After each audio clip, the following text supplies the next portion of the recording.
ತಿನ್ನೋದು ಏನಾದ್ರು ಪಥ್ಯ ಇದೆಯಾ ಅಂತ ಹೇಳಿ.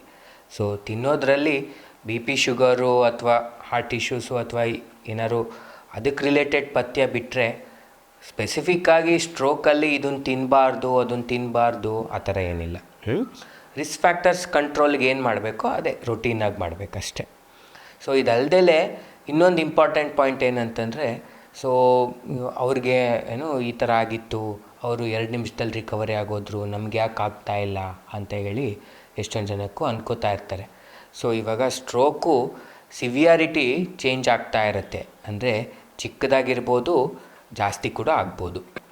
ಸೊ ಈ ಚಿಕ್ಕದಾಗಿದ್ದರೆ ಬೇಗ ರಿಕವರಿ ಆಗುತ್ತೆ, ಜಾಸ್ತಿ ಆದಾಗ ರಿಕವರಿ ಸ್ವಲ್ಪ ಲೇಟ್ ಆಗ್ಬೋದು ಅಥವಾ ಫುಲ್ ರಿಕವರಿ ಆಗದೆ ಕೂಡ ಇರ್ಬೋದು. ಸೊ ಎಲ್ಲರೂ ಒಂದೇ ಥರ ಇರಲ್ಲ, ಎಲ್ಲರದು ಇಂಡಿವಿಜುವಲ್ ಆಗಿ ಚೇಂಜಸ್ ಇರುತ್ತವೆ.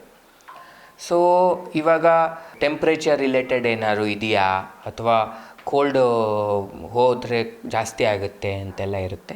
ಸೊ ಆ ಥರ ಏನೂ ಇಲ್ಲ, ಅವ್ರಿಗೇನು ಕಂಫರ್ಟಬಲ್ ಇರುತ್ತೋ ಆ ಟೆಂಪ್ರೇಚರು ಮೇಂಟೈನ್ ಮಾಡ್ಕೊಂಡು ಇರ್ಬೋದು.